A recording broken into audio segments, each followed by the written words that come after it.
जय हिंद दोस्तों, मैं कमल धीमान और केडी लर्निंग हब में आपका स्वागत करता हूं। तो जैसे कि मैं बिहार पीसीएस के लिए हिस्ट्री के कुछ क्वेश्चन सोल्व करा रहा था। फर्स्ट पार्ट में डाल भी चुका था इसका, तो सेकंड पार्ट में लेके आया हूं। पहले पार्ट में मैंने क्या किया था, फर्स्ट क्वेश्चन से लेके 49 क्वेश्चन तक मैंने करवा दिए थे, और आज मैं 50 क्वेश्चन से 188 क्वेश्चन कराऊंगा, जिसमें एंशिएंट हिस्ट्री सारी आपकी खत्म हो जाएगी। और इस वीडियो को आपने 2 से 3 बार अगर देख लिया तो एंशिएंट हिस्ट्री से आपके जितने क्वेश्चन आएंगे, मैं ये कह सकता हूँ एक भी आप छोड़ के नहीं आ सकते। ठीक है, इतना क्लियर हुआ। तो ये सारे जितने भी क्वेश्चंस मैं करवा रहा हूँ, ये सारे प्रीवियस ईयर में आए हुए घटना चक्र से मैं करवा रहा हूँ ये सारे क्वेश्चंस, जिसमें घटना चक्र वैसे भी मोस्ट इंपोर्टेंट क्वेश्चंस डालती है इसमें। ठीक है, जितने प्रीवियस ईयर के सारे क्वेश्चंस एंशिएंट हिस्ट्री से आए हुए हैं सारे फिनिश कर पाऊंगा मैं इसमें। ठीक है, अब आने वाली वीडियोस में क्या है, मिडुअल हिस्ट्री आ जाएगी। मिडुअल हिस्ट्री के सारे जितने प्रीवियस ईयर में क्वेश्चंस आए हैं वो सारे करवाएंगे। उसके बाद में मॉडर्न करवाएंगे, और उसके बाद में हम लोग ज्योग्राफी या पॉलिटिकल साइंस के लेंगे, फिर ज्योग्राफी के लेंगे। एग्जाम से पहले पहले पहले सारे सब्जेक्ट्स के हम लोग प्रीवियस ईयर के क्वेश्चंस कंप्लीट करवा देंगे। ठीक है, तो इसको जरूर देखते रहेंगे, इन वीडियोस को जरूर देखते रहेंगे, और साथ ही साथ में चैनल को सब्सक्राइब कर लीजिएगा, सब्सक्राइब नहीं किया है, क्योंकि हम लोग जो है यूपीपीसीएस के भी टेस्ट सीरीज चला रहे हैं। उसमें भी प्रीवियस ईयर के क्वेश्चंस और जितने दिए की टेस्ट सीरीज है वो सारी सोल्व करवा रहे हैं। ठीक है, मोस्ट इंपॉर्टेंट है वो भी यूपीपीसीएस के लिए। ठीक है, यूपीपीसीएस वाले इसको भी देखें, क्योंकि हिस्ट्री के क्वेश्चन तो यूपीपीसीएस में भी आते हैं। एंशिएंट हिस्ट्री के इसमें भी ऐसे क्वेश्चंस बहुत सारे हैं जो यूपीपीसीएस में भी कई बार पूछे जा चुके हैं। ठीक है, तो बेहतर होगा कि यूपीपीसीएस और बीपीपीसीएस सब लोग इसको देखें। ठीक है, चलिए आगे बढ़ते हैं। और शेयर को सॉरी चैनल को लाइक कर दें, और शेयर जरूर कर दें। जो लोग पीसीएस की तैयारी कर रहे हो या बीपीपीसीएस की तैयारी कर रहे हो, उन लोगों को शेयर जरूर कर दें। बहुत इंपॉर्टेंट टॉपिक है ये। ठीक है, चलिए आगे बढ़ते हैं।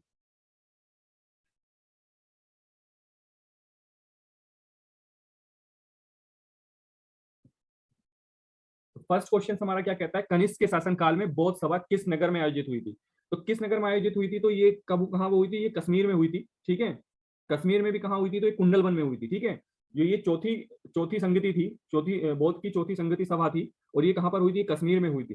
ठीक है, और इसको अंतिम संगति भी कहते हैं। ठीक है, ये अंतिम संगति थी, और जो कि कुंडलवन में हुई थी। कहाँ पर हुई थी, तो ये कुंडलवन में हुई थी, कुंडलवन में हुई थी। ठीक है, और इसकी अध्यक्षता किसने की थी, तो इसकी अध्यक्षता जो है वसुमित्र ने की थी। किसने की थी, वसुमित्र ने। ठीक है, चलिए। अच्छा, मैं और भी 2 संगति इनकी बता देता हूँ। ठीक है, पहली संगति कहाँ कहाँ हुई थी, तो इनकी फर्स्ट और सेकंड में बता देता हूँ आपको। ठीक है, 40 तो ये हो ही गई। तो फर्स्ट कहाँ हुई थी, तो फर्स्ट जो है राजगृह की सप्तपर्णी गुफा में हुई थी। ठीक है, कहाँ पर हुई थी, सप्तपर्णी गुफा में हुई थी।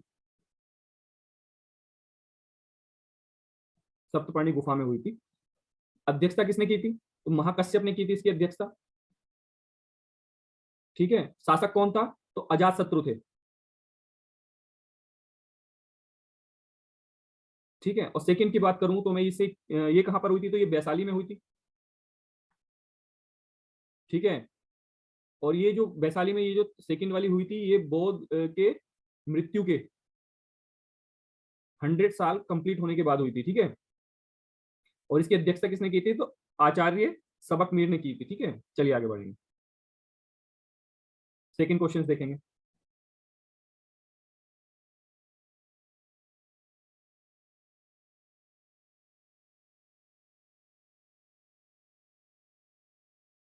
भगवान बुद्ध भगवान बुद्ध के महापरिनिर्वाण के बाद पहली बौद्ध संगति हुई थी। तो पहली बौद्ध संगति कहाँ हुई थी, महापरिनिर्वाण किसको कहते हैं, मृत्यु को। भगवान बौद्ध की मृत्यु के बाद में पहली कहाँ पर हुई थी, तो ये राजगृह में हुई थी। राजगृह में कहाँ पर, सप्तपर्णी गुफा में हुई थी, जैसे कि मैंने जस्ट अभी ऊपर बताया। इसकी अध्यक्षता महाकश्यप ने की थी अजात शत्रु के शासनकाल में। ठीक है, आगे बढ़ेंगे, चलिए। 52 की बात करें, बौद्ध के जीवन की 4 महत्वपूर्ण घटनाओं और उनसे संबंध 4 स्थानों का नीचे उल्लेख है। यह 2 स्तंभों में फर्स्ट एंड सेकंड में अंकित किया गया है। इनका सुमेल करना है, तो मेल करना है इन दोनों का। तो जन्म का संबंध किस चीज से है, किस नगर से है, तो जन्म गौतम बुद्ध का लुम्बिनी में हुआ था, तो इसका फर्स्ट वाले का क्या होगा, इससे मेल हो जाएगा, लुम्बिनी से। ठीक है, ज्ञान की प्राप्ति कहाँ हुई थी इनको, तो ज्ञान की प्राप्ति इनको बोध गया में हुई थी, पीपल के पेड़ के नीचे। और प्रथम प्रवचन कहाँ दिए थे, तो सारनाथ में दिए थे 5 पंडितों को। ठीक है, और निधन कहाँ पर हुआ था, तो किसी नगर में हुआ था। ठीक है, तो पहला किससे है, फर्स्ट का क्या है, थर्ड, सेकंड का क्या है, सेकंड का दूसरे का सेकंड है, और थर्ड का फर्स्ट है। तो इतने से मैच करा लेते हैं पहले, तो पहले का ये सी ऑप्शन हो जाएगा। ठीक है, चलिए आगे बढ़ेंगे।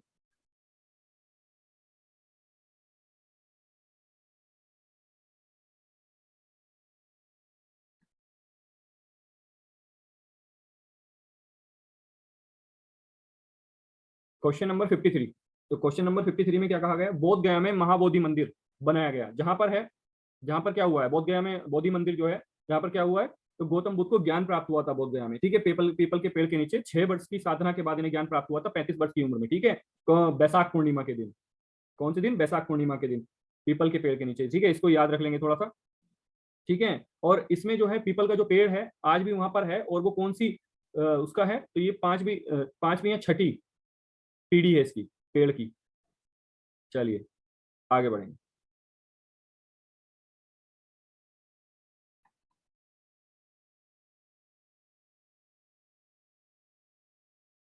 गौतम बुद्ध को एक देवता का स्थान किस राजा के युग में दिया गया है, तो किस राजा के युग में दिया गया है, तो देवता का स्थान जो है कनिष्क के उसमें दिया गया है, ठीक है, कनिष्क के शासन काल में दिया गया है, ठीक है। चतुर्थ बौद्ध संगति हुई थी वहां पे, बौद्ध धर्म के हीनयान और महायान में दोनों को बांट दिया गया था। अंतिम बौद्ध संगति के बाद में हीनयान और महायान में दो स्पष्ट भागों में बांट दिया गया था, ठीक है। जो हीनयान वाले थे, हीनयान को मानते थे वो लोग जो है देवताओं की पूजा नहीं करते थे, और जो महायान वाले थे वो देवताओं को मानते थे, ठीक है। चलिए आगे बढ़ते हैं।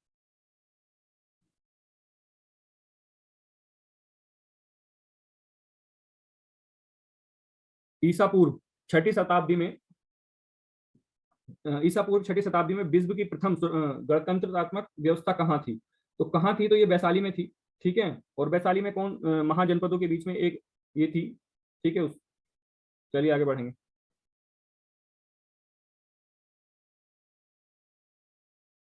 56 क्वेश्चन देखेंगे, क्वेश्चन नंबर 56 देखेंगे।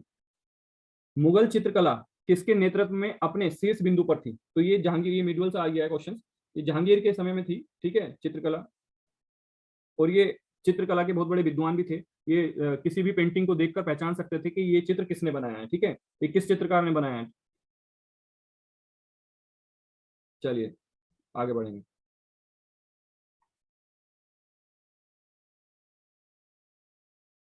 Question number 57। 16 महाजनपदों की सूची उपलब्ध है, तो कहां पर है, तो ये अंगुत्तर निकाय में है उपलब्ध। कौन कौन से 16 महाजनपद थे, तो अंग थे, मगध था, काशी था, कौशल था, बज्जी था, मल था, चेदी था, वत्स था, कुरु था, पांचाल था, मत्स्य था, और सूरसेन था, अस्मक था, अवंती था, गंधार था, और काम्बोज था, ठीक है। 12 महाजनपद थे ये, जिनके बारे में मैं सब बता दिया है। चलिए आगे बढ़ेंगे। 58 क्वेश्चन देखेंगे, क्वेश्चन नंबर 58 देखेंगे। नालंदा विश्वविद्यालय के स्थापना का युग है, ठीक है, तो ये गुप्त वंश में हुआ था, ठीक है, किसने, कुमार गुप्त ने करवाया था, कुमार गुप्त ने, कुमार गुप्त ने करवाया था इसका। चलिए आगे बढ़ेंगे। 59 क्वेश्चन देखेंगे। नालंदा विश्वविद्यालय किस लिए विश्व प्रसिद्ध था, तो नालंदा विश्वविद्यालय किस लिए प्रसिद्ध था, तो बौद्ध धर्म दर्शन के लिए प्रसिद्ध था, ठीक है, जहां पर चीनी यात्री हुएन सांग भी आया था। चलिए आगे बढ़ेंगे।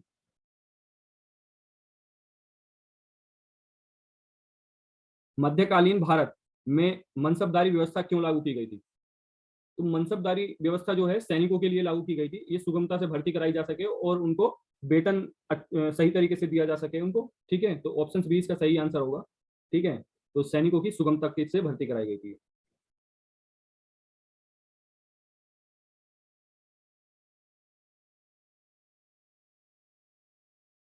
क्वेश्चन नंबर 60 देखेंगे। नीचे दिए गए वक्तव्य दिए गए हैं, नीचे दो वक्तव्य दिए गए हैं, जिनमें से एक कथन ए है, दूसरा कारण आर है, दोनों को ध्यानपूर्वक पढ़ना है हमें, ठीक है। तो 12वीं शताब्दी के अंत तक नालंदा महाविहार का पतन हो गया था, तो बिल्कुल सही आंसर है इसका, बिल्कुल सही है, ठीक है। महाविहार को राज के श्रेय प्रश्रय मिलना बंद हो गया था, ये भी बिल्कुल सही है, ठीक है। तो दोनों सही है, लेकिन ये इसका क्या नहीं है, व्याख्या नहीं है, तो इसको देख लेते हैं।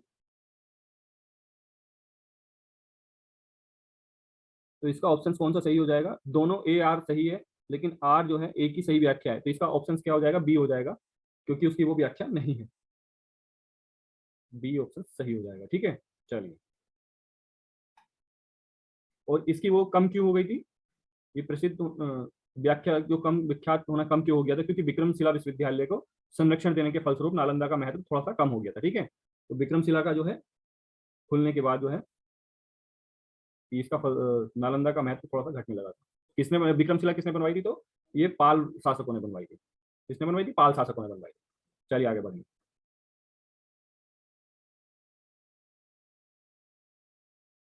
62 क्वेश्चन देखेंगे। प्रथम मगध साम्राज्य का उत्कृष्ट किस शताब्दी में हुआ था? तो किस शताब्दी में हुआ था? तो छठी शताब्दी में हुआ था, ठीक है। ऑप्शन बी इसका सही आंसर होगा, छठी शताब्दी में हुआ था। चलिए आगे बढ़ेंगे।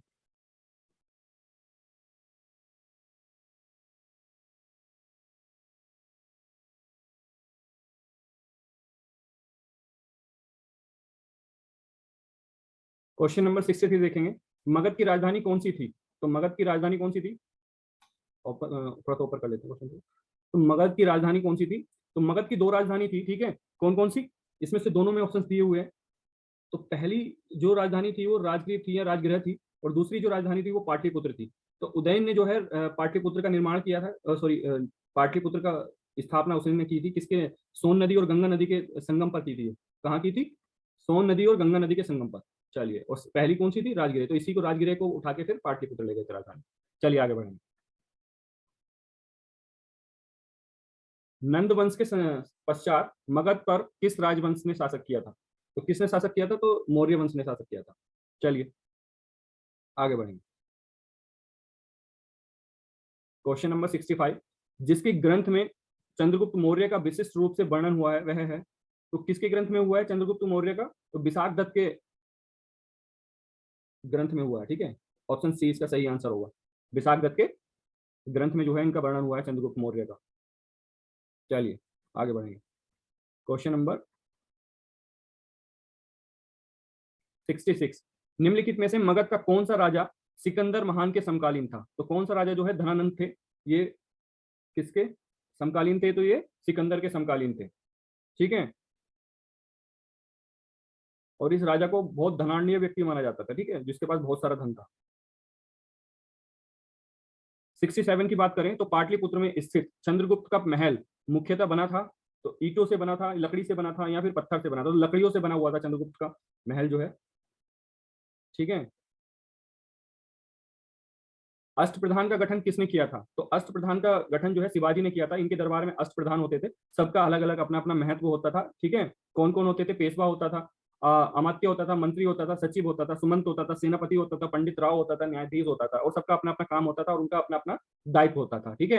ये मंत्रिमंडल की तरह नहीं होता था, इनसे सलाह लेता था। कोई जरूरी नहीं है इनकी सलाह से वो काम करे कि ना करे, ठीक है, लेकिन सलाह लेता था इनसे। निम्नलिखित में से किस मौर्य राजा ने दक्कन की विजय प्राप्त की थी? तो किस मौर्य राजा ने दक्कन की विजय प्राप्त की थी? तो ये चंद्रगुप्त ने प्राप्त की थी। चलिए आगे बढ़ेंगे। क्वेश्चन नंबर 17 देखेंगे। अभिलेख जिससे यह प्रमाणित होता है कि चंद्रगुप्त का प्रभाव पश्चिम भारत पर था, तो कैसे प्रमाणित होता है? तो ये इन्होंने रुद्रदामन का जूनागढ़ शिलालेख से प्राप्त होता है। ये कहां पर मिलता है इसकी बात करूं तो, 1 सेकेंड,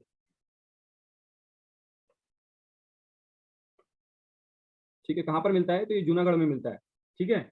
और यहीं पर एक झील बनवाई गई थी। कौन सी झील थी? सुदर्शन झील। सुदर्शन झील के पास ही बेसिकली ये मिलता है। कौन सी झील बनवाई गई थी? सुदर्शन झील बनवाई गई थी। सुदर्शन झील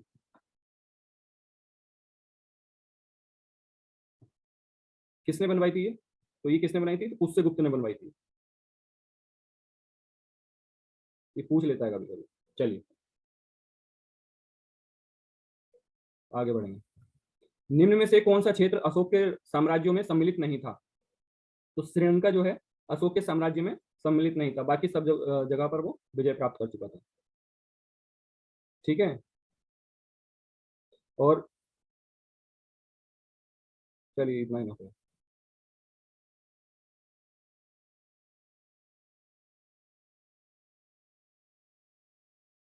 72 में बात करेंगे। अशोक के शासन काल में बौद्ध सभा किस नगर में आयोजित की गई थी? तो बौद्ध सभा किस नगर में आयोजित की गई थी अशोक के समय में? तो तृतीय बौद्ध संगीति जो है हुई थी इनके शासनकाल में, ठीक है। और कहाँ पे हुई थी? पाटलिपुत्र में हुई थी, ठीक है। और इसकी अध्यक्षता किसने की थी? तो इसकी अध्यक्षता जो की थी गोगी गोगिल पुत्र ने की थी। गोगिल पुत्र, गोगिल पुत्र ने की थी, ठीक है। आगे बढ़े।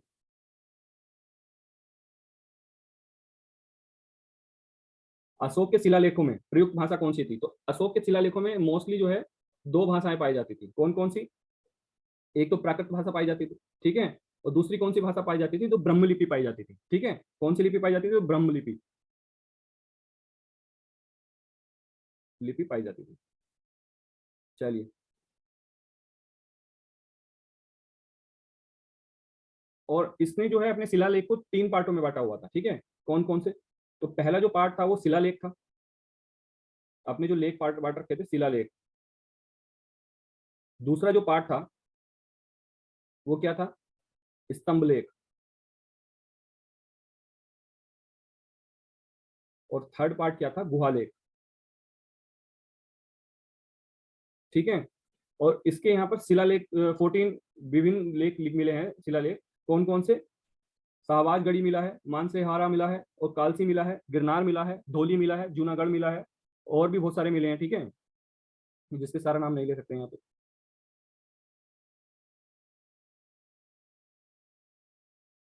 चलिए आगे बढ़ेंगे। 74 की बात करेंगे। निम्नलिखित में से प्राचीन भारत की कौन सी लिपि दाहिने से बाईं तरफ लिखी जाती थी? तो कौन सी लिपि लिखी जाती थी दाहिने से बाईं तरफ? तो ये खारोष्ठी लिपि लिखी जाती थी, ठीक है। खारोष्ठी लिपि जो है दाहिने से बाईं तरफ लिखी जाती, और इसने अशोक ने अपने स्तंभों में, ठीक है, इसका भी इस्तेमाल किया है, ठीक है, खारोष्ठी लिपि का भी इस्तेमाल किया गया है। चलिए आगे बढ़ेंगे। अशोक के धम्म का मूल संदेश क्या था? तो अशोक के धम्म का जो मूल संदेश था, राजा के प्रति वफादारी, शांति एवं अहिंसा, बड़ों का सम्मान करना, और धार्मिक सहनशीलता। ये नहीं थे, इसका जो आंसर होगा वो ई आंसर होगा, क्योंकि इसका जो मीनिंग था कम पाप करना, ठीक है। बेसिकली उसका जो ये था, मतलब कम पाप करना, कल्याण करना, दया करना, सत्य बोलना, और पवित्रता से रहना, और सबसे बड़ी चीज ये थी कि स्वभाव में मधुरता रखना। इसका धम्म का मीनिंग इसका यहाँ पर ये था, ठीक है। चलिए आगे बढ़ेंगे।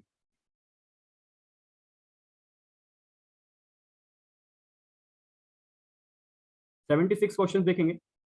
केवल यह स्तंभ जिसमें अशोक ने स्वयं को मगध का सम्राट बताया है, ठीक है, तो कौन से स्तंभ में बताया? तो भाब्रू स्तंभ में बताया, ठीक है। और इसने अधिकतर जो स्तंभों में अपना नाम यूज किया है वो प्रियदर्शनी यूज किया है, ठीक है। और जो भाब्रू स्तंभ है उसमें अपने आप को सम्राट बताया है उसने। Question number 77। अपने शिलालेखों में अशोक सामान्यतः किस नाम से जाने जाते हैं? तो ठीक है, प्रियदर्शी के नाम से जाने जाते हैं। इसका ऑप्शन बी हो जाएगा, ठीक है। बहुत सारे देखने को मिल जाएगा, इसमें लिखा रहता था देव नामम प्रियदर्शी, ठीक है। इसका मतलब ये था कि वो प्रियदर्शी के नाम से जाना जाता है, ठीक है। चलिए, कौटिल्य के अर्थशास्त्र में किस पहलू का प्रकाश डाला गया है? तो जो राजनीतिक नीतियां हैं, अर्थशास्त्र में कौटिल्य ने राजनीतिक नीतियों का जो है पर प्रकाश डाला है, ठीक है। ऑप्शन बी इसका सही आंसर हो जाएगा, ठीक है। आगे बात करेंगे 79 की। तो कौटिल्य की पुस्तक अर्थशास्त्र किस विषय पर आधारित थी? आर्थिक संबंध, शासनकाल के सिद्धांत और अभ्यास, ठीक है। ये तो सही है वैसे, शासनकाल के सिद्धांत और अभ्यास, और विदेश नीति और धन संचय, तो ये दोनों तो नहीं होंगे, ठीक है। ये भी नहीं होगा, ये भी नहीं होगा, ठीक है। और केवल ये भी नहीं करवाया आर्थिक संबंध, तो उन्होंने जो करवाया था, ठीक है, शासन के सिद्धांत और अभ्यास पुस्तक, ये तो थी ही, लेकिन साथ में राज्य के लिए मंडल सिद्धांत, विदेश नीति, और बहुत सारी चीजें इसमें विदेश नीति की व्याख्या भी की थी, और सबसे मोस्ट इंपॉर्टेंट था सप्तांग सिद्धांत दिया था इन्होंने, ठीक है। तो इसका ऑप्शन मेरे हिसाब से तो ई हो जाएगा, ठीक है। चलिए आगे बढ़ेंगे। और ये कब आया है? 2017 में ये बिहार पीसीएस में आया है।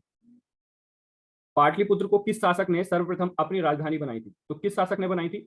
तो उदयन ने बनाई थी, जिसका ऑप्शंस में आंसर नहीं दिया हुआ है, तो इसलिए हम इसका चंद्रगुप्त मौर्य आंसर लगाएंगे, ठीक है, क्योंकि ऑप्शंस में उदयन का नाम नहीं दिया है। तो सबसे पहले अगर बात की जाए, अगर उदयन ने जो है बनाई थी, और किसके? गंगा और सोन नदी के संगम पर बनाई थी, ठीक है। और उदयन किसका पुत्र था? अजात शत्रु का पुत्र था, अजात शत्रु को मारकर गद्दी पर बैठा था वो, ठीक है। चलिए आगे बढ़ेंगे। इनमें से किसने सर्वप्रथम व्यापक पैमाने पर स्वर्ण मुद्रा का प्रचलन किया था? तो किसने किया था? तो इसका ऑप्शन जो है सी हो जाएगा, बीमा कदफिसेस ने किया था, ठीक है, सबसे पहले जो है स्वर्ण मुद्रा का प्रचलन। आगे बढ़ेंगे।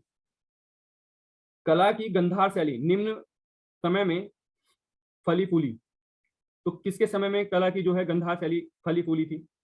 ठीक है, तो ये जो कुषाणों के समय में जो है गंधार शैली फली फूली थी। दो बेसिकली दो जो है शैली थी, एक तो गंधार शैली थी और एक मथुरा शैली थी, ठीक है। और ये जो कनिष्क शासन था उसी के शासनकाल में ये फली फूली थी, ठीक है। चलिए, शुंग वंश के बाद किस वंश ने भारत पर राज किया है? तो किस वंश ने किया है? तो ये कन्वा वंश ने किया है शुंग वंश के बाद में। ठीक है, चलिए आगे बढ़ेंगे। राजा खारवेल का नाम जुड़ा है, तो ये हाथी गुम्फा लेक से जुड़ा है इनका नाम। और हाथी गुम्फा लेक कहाँ पर है? तो उड़ीसा में है। और उड़ीसा में भी कहाँ है? तो ये भुवनेश्वर में क्या है? भुवनेश्वर में उदयगिरी पहाड़ी के पास हाथी गुफा है। ठीक है, और ये केवल खारवेल का जो नाम जुड़ा है, ये खारवेल का अभिलेख केवल यही है, एक लास्ट, फर्स्ट एंड लास्ट यही अभिलेख है, केवल इसी से इसकी जानकारी मिलती है। ठीक है, खारवेल राजा की। चलिए आगे बढ़ेंगे। 89 देखेंगे, क्वेश्चन नंबर 89। नगरों का क्रमिक पतन किस काल की महत्वपूर्ण विशेषता थी? तो ये गुप्त काल की थी।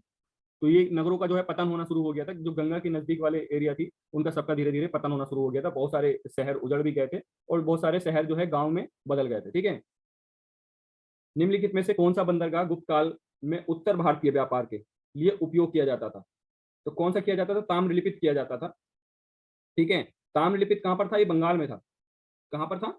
बंगाल में था ये, बंगाल में। ठीक है, और ये यहाँ से व्यापार कहाँ होता था? साउथ ईस्ट एशिया में होता था।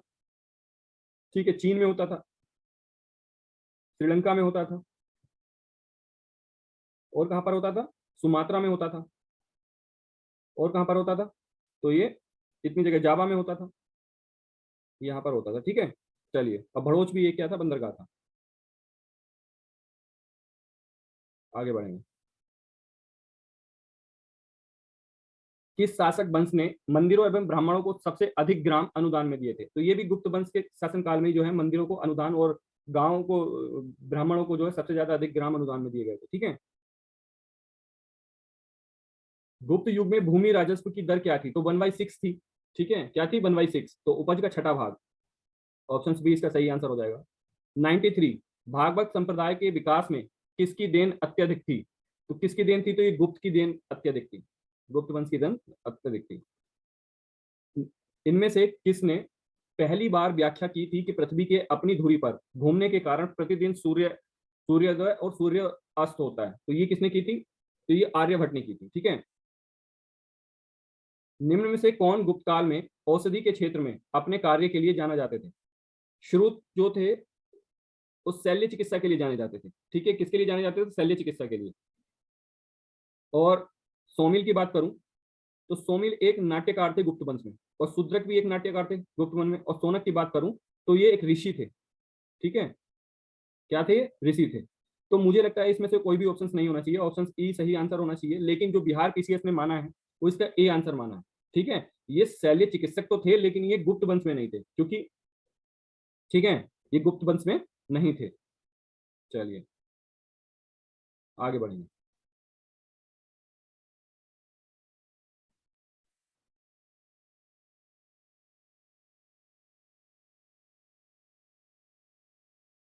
ऑप्शन बी, सॉरी 96 क्वेश्चन देखेंगे। चीनी यात्री वेन सांग ने किस विश्वविद्यालय में अध्ययन किया था? तो ये किसमें किया था? तो ये इन्होंने नालंदा विश्वविद्यालय में किया था। ठीक है, वेन सांग ने।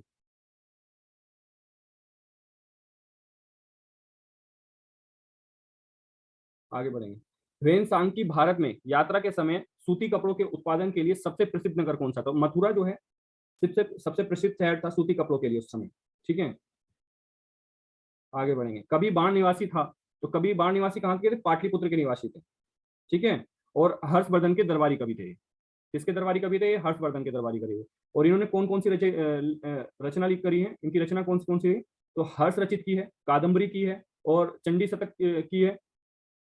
ठीक है, और चीनी यात्री इत्सिंग इत्संग को ने बिहार का भ्रमण किया है। तो कब किया था? तो ये इन्होंने 1960, सॉरी 60-71 में जो है ईसा पूर्व में जो है किया था, जिसमें इनमें से ऑप्शन कोई नहीं है, तो इसका ऑप्शन डी हो जाएगा। चलिए आगे बढ़ेंगे। प्रसिद्ध चीनी यात्री फुहान फुहायान ने किसके शासनकाल में भारत की यात्रा की थी? तो किसके शासनकाल में की थी? चंद्रगुप्त सेकंड के शासनकाल में की थी, जिसको किस नाम से जाना जाता था? तो इनको जो है विक्रमादित्य के नाम से जाना जाता था। ठीक है, किसके नाम से? विक्रमादित्य के। चलिए आगे बढ़ेंगे। नालंदा विश्वविद्यालय के संस्थापक कौन थे? तो कुमार गुप्त थे। ठीक है, और कुमार गुप्त को किसके नाम से? सक्रादित्य के नाम से भी जाना जाता था। किसके नाम से जाना जाता था? सक्रादित्य। सॉरी। और एक नाम से और जाना जाता था कुमार गुप्त को, किस नाम से जाना जाता था?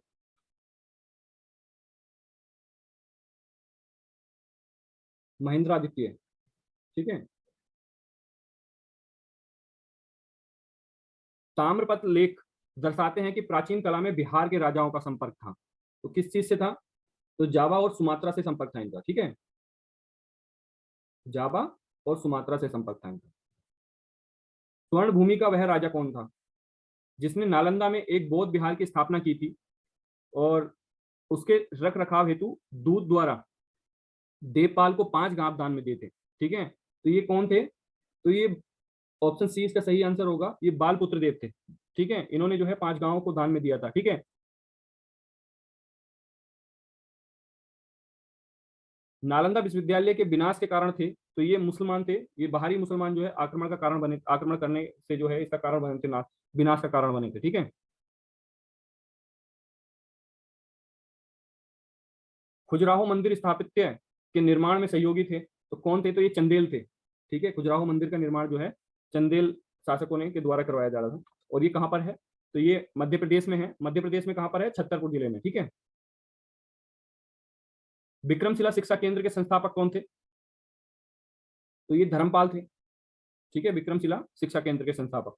और विक्रमशिला जो है बिहार में है। बिहार में कहां पर है? भागलपुर जिले में है। ठीक है। निम्नलिखित राजवंशों में किसका उल्लेख संगम साहित्य में नहीं हुआ है? तो किसका नहीं हुआ है? तो ये कदम का नहीं हुआ है। ठीक है, बाकी चेर, चोल और पांड्य, इन तीनों का जो है उल्लेख है। बात करूं संगम युग में उरियूर किस लिए विख्यात है? तो किस लिए विख्यात है? कपास के व्यापार का महत्वपूर्ण केंद्र था ये। ठीक है, इसीलिए वहां पे विख्यात है ये। और कहां पर? कावेरी नदी के तट पर जो है ये है, और तमिलनाडु में है। ठीक है। मुद्रा राक्षस का लेखक निम्न में से कौन है? तो कौन थे मुद्रा राक्षस के लेखक? तो विशाख दत्त थे। ठीक है, ऑप्शन बी का सही आंसर होगा। चलिए आगे बढ़ते हैं। पृथ्वीराज रासो के लेखक हैं, तो पृथ्वीराज रासो के लेखक कौन है? तो ये चंद्रबरदाई थे। ठीक है, और पृथ्वीराज के ये जो है दरबारी कवि थे। स्वप्न बासव दत्ता के लेखक कौन है? तो ये कौन थे? ये भास थे। ठीक है, और इनके और भी बहुत सारे नाटक हैं। ठीक है, लेख हैं। कुमार संभव महाकाव्य किस कवि ने लिखी है? तो ये किसने लिखी है? तो कालिदास ने लिखी है। ठीक है।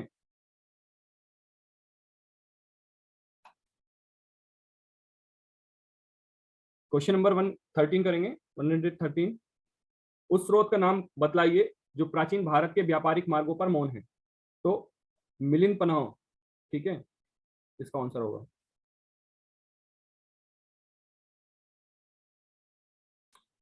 हर्षचरित नामक पुस्तक किसने लिखी है? तो किसने लिखी है हर्षचरित नामक पुस्तक? तो ये बाण भट्ट ने लिखी है। ठीक है, और इसमें हर्षवर्धन का जो है वर्धन वंश का जो है इतिहास बताया गया है, इसका वर्णन किया गया है। ठीक है। चोल काल किसके लिए प्रसिद्ध है? तो ये ग्राम पंचायत के लिए जो है चोल काल प्रसिद्ध था।